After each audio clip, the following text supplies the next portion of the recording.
খুবই ভালো লাগলো আমার, আমি অনেক কিছু জানলাম। আপনারা কি জানতে পারছেন কিছু?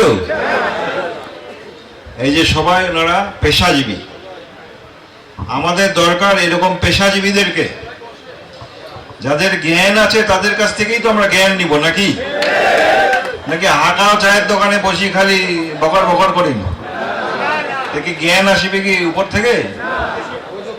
ওনারা পড়াশোনা করছেন, ওনারা সময় দিছেন, ওনারা শিখছেন, সেটাকে প্র্যাকটিসে কাজে লাগাইছেন। এখন তারা সরকারের বিভিন্ন পর্যায় থেকে, সবাই তো সরকারি চাকরি করেন, সরকারের বিভিন্ন পর্যায় থেকে অবদান রাখছেন, দেশের জন্য অবদান রাখছেন। তো এটা তো আমাদের গোমনাথী নীলফামারীবাসী আমাদের সৌভাগ্য যে এতগুলা পেশাজীবী মানুষ ওনারা যে এসেছেন। আসেন আমরা করতালি দেই তাদেরকে, তাদেরকে তো ধন্যবাদ দিলে অনেক ছোট করা হবে। এই যে বিশাল যজ্ঞ, এই যে বিশাল আয়োজন তারা করেছেন, এটা তো অসামান্য, এটা আমি ভাষায় বলতে পারবো না। আপনারা হয়তোবা এমনি এমনি পায়ে যাচ্ছেন তো বুঝেছেন না কি হচ্ছে, যারা পাশে না তারা বুঝে। ওই জল ঢাকার লোক নীলফামারীর লোকক জিজ্ঞেস করেন, যখন শুনিবে যে এখানে এই এই হচ্ছে, তখন দেখবেন যে কেমন করে হিংসা করে। সুতরাং আপনারা এই সুযোগটাকে কাজে লাগান, এই সুযোগটাকে, এই পেশাকে, তাদের এই পেশাগত অভিজ্ঞতাকে কাজে লাগান।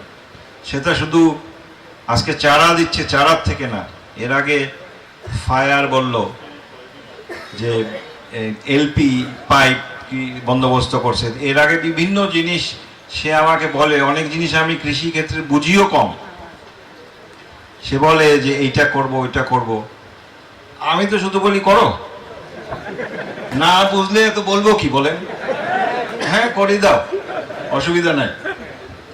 এই যে অ্যাবের সভাপতি সাহেব আছেন, উনি একটু আগে বললেন, আপনারা শুনলেন তার বক্তব্য। উনি একজন মৎস্য বিজ্ঞানী, উনি কাজ করেন ঢাকায়।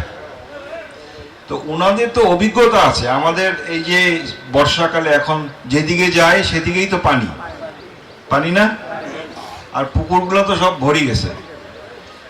তো আমাদের এই যে বেকার সমস্যা, দেশের শিক্ষিত বেকারই তো 40 লক্ষ প্রায়, আর অশিক্ষিত বেকার তো কত সংখ্যা আমরা জানিও না, কোনো পরিসংখ্যানও নাই সঠিকভাবে। কিন্তু গ্রামে গঞ্জে আমরা যারা বসবাস করি, আপনারা তো এই উনাদের এই জ্ঞানটাকে, এই যে মৎস্য চাষে, বিশেষ করে মৎস্য চাষ করে বাংলাদেশের বহু অঞ্চলের মানুষ কিন্তু অর্থবান সচ্ছল হয়ে গেছে। মৎস্য চাষ করে, পশু সম্পদ করে তারা বহু নর নারী কিন্তু তাদের আর্থিক অবস্থার পরিবর্তন করছে। তো আপনারা কি আপনাদের আর্থিক অবস্থার পরিবর্তন করতে চান? চান, কিন্তু কাজ করিবার চান না। বসি থাকেন, কাহাও যদি দিয়ে যায় নাকি, এই স্বপ্ন দেখি আমরা, তাইলে কি হয়? তো কাজ করতে হবে। উনি আমাকে যেমন বলছেন যে উনি ঢাকায় গেলে আমাকে একটা প্রপোজাল দিবেন এই পুকুরের ব্যাপারে, যে পুকুরগুলাকে, জলাশয়গুলাকে, এই যে খালগুলাকে আমরা কিভাবে কাজে লাগাইতে পারি, কিভাবে এই যে আপনারা তো দেখেন যে ব্র্যাক, গ্রামীণ ব্যাংক, এরা তো এনজিও গুলা এগুলা করে তো না, এনজিও গুলো কিছু কিছু তো এনজিও করে, কিন্তু তারা তো লোন দেয়, আবার ওটা থেকে সুদ নেয়। তা আমরা ওর ভিতরে যাব না, আমরা সরকারি ভাবে করতে চাই, করাইতে চাই। আপনারা কি রাজি আছেন? হ্যাঁ, রাজি আছেন সবাই। দেখি মাস থেকে 1 বছর পরে কাই কাই কি করছে। আমি কিন্তু ওনার সঙ্গে বসবো এবং ওনার থেকে প্রজেক্টগুলো নিব, ওনার থিমটা নিব, এবং তারপরে আমাদের নেতাদের মাধ্যমে, কৃষক দলের মাধ্যমে আপনাদের কাছে সেটা পৌঁছাবো এবং চাবো যে আপনারা সেটা ইমপ্লিমেন্ট করেন। এই যে আমাদের ইঞ্জিনিয়ার সাহেব, এগ্রিকালচার ইঞ্জিনিয়ার সাহেব, তারপরে এই যে এগ্রিকালচার বিজ্ঞানী, ওনারা যে এত জিনিস উদ্ভাবন করছেন, এটা তো সৌভাগ্য ভাই আমাদের, যে এই যে কৃষি তো আমাদের জিডিপির এখন পর্যন্ত মেজর কন্ট্রিবিউটর। মানে আমাদের জিডিপির 100 ভাগের এখনো 70 ভাগের বেশি হলো কৃষিক্ষেত্র। এই যে এত গার্মেন্টস, এত ইন্ডাস্ট্রি, এত কিছু হয় আমাদের দেশে, তারপরও কৃষি সবচেয়ে বেশি কন্ট্রিবিউট করে। যদি 100 টাকা ধরেন জিডিপি হয়, তার ভিতরে 70 টাকা আসে কৃষি থেকে। আমাদের দেশ তো একটা সময় ছিল যখন কৃষিতে স্বনির্ভর ছিল না। জিয়াউর রহমান সাহেবের সময়ের পর থেকে কৃষিতে বাংলাদেশ ওই বৈপ্লবিক পরিবর্তন আনার পর থেকে, সেটা খাল খনন, সেচ, বিভিন্ন রকম চারা এবং বিভিন্ন রকম বৈজ্ঞানিক উপায়ে এই যে কৃষিবিদদের বিভিন্ন ফর্মুলার মাধ্যমে আমরা কৃষিতে কিন্তু আজকে স্বয়ংসম্পূর্ণ হয়েছে।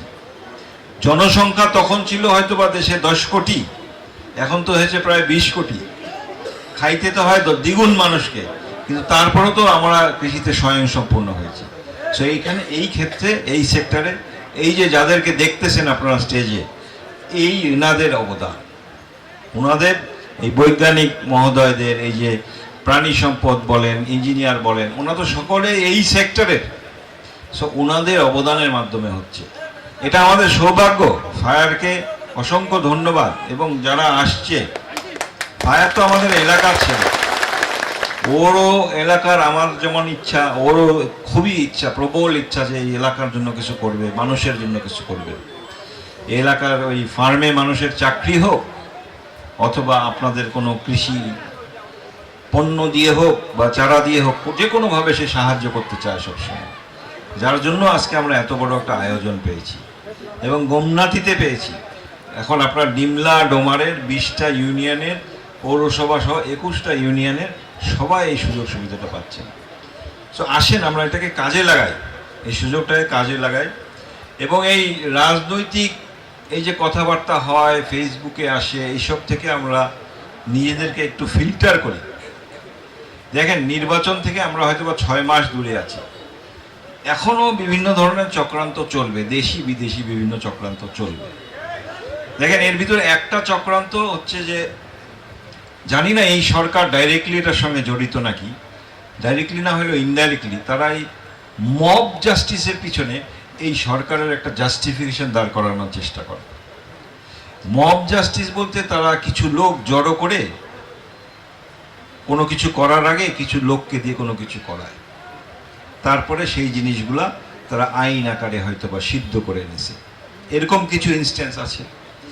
আবার কিছু ইনস্ট্যান্স আছে যে মব জাস্টিসের বিরুদ্ধে তারা, যেমন কোনটা, বাংলাদেশে তো বিভিন্ন জায়গায় পীর আউলিয়া মাজার টাজার এগুলো আমাদের আছে। তো আমাদের দেশে কিন্তু বেশ কিছু ঘটনা ঘটছে যে বহু মাজার ভাঙা হয়েছে, কিন্তু এই সরকার কিন্তু এগুলোর বিরুদ্ধে কোনো ব্যবস্থা নেয় না। এখন আমাদের চিন্তা করা দরকার, সরকার কেন ব্যবস্থা নেয় না? কারণ বাংলাদেশে একটা ইসলামিক দল আছে, তারা কিন্তু ওগুলার বিরুদ্ধে। তাদের সঙ্গে সকলের বনে না। একটা ইসলামিক দল আছে দাঁড়িপাল্লা যাদের তাদের সঙ্গে অন্যান্য অনেক ইসলামিক দল আছে, অনেক ইসলামিক চিন্তাবিদ আছে, যাদের সঙ্গে তাদের বনে না। সো এই যে মাজার ভাঙা হচ্ছে, এটা কি কারো স্বার্থে ভাঙা হচ্ছে? এই যে কওমি মাদ্রাসার যে আমাদের ছোট ছোট ভাইয়েরা আছে, নেতারা আছে, ওনাদের সঙ্গেও কিন্তু তাদের বনে না। সো তাদের বিরুদ্ধেও কি কোনো ষড়যন্ত্র করা হচ্ছে? আচ্ছা, আরেকটা কিছু করা হচ্ছে, সেটা হচ্ছে আমাদের হুজুর সাল্লাল্লাহু আলাইহি ওয়াসাল্লামের নামে ফেক আইডি থেকে কিছু অপপ্রচার চালানো হচ্ছে। এবং আপনারা দেখছেন যে রংপুরের কাছাকাছি কিশোরগঞ্জের এক জায়গায় একটা ঘটনা ঘটেছে। হয়তোবা ভবিষ্যতে নির্বাচন যত কাছে আসবে, হয়তোবা এগুলো আরো করার চেষ্টা করবে ফেক আইডি দিয়ে। এটা তো আমাদের সেন্টিমেন্টের ব্যাপার, তাই না? যে আমাদের নবী সম্বন্ধে যদি খারাপ কেউ বলে, এটা তো অবশ্যই আমরা মুসলমান হিসাবে যে কোনো ধর্মাবলম্বী তাদের ধর্মের নবী বা গুরুদের সম্বন্ধে যদি বলে, এটা আমরা আঘাত পাই। সো এটা একটা সেন্টিমেন্ট ক্রিয়েট করার চেষ্টা করা হইতে পারে। আপনারা এগুলো সম্বন্ধে একটু সাবধান থাকেন। মানে হুজুকে আপনারা দয়া করে যে ভাঙচুর মারপিট এগুলাতে যেন না, কারণ দেশে একটা এনার্কি করার চেষ্টা হইতে পারে। এটা একটা ফ্যাসিস্ট যারা চলে গেছে তারা যেমন চেষ্টা করবে, আমাদের ফ্যাসিস্টদেরকে আশ্রয় দানকারী যেই দেশ তারাও চেষ্টা করতে পারে।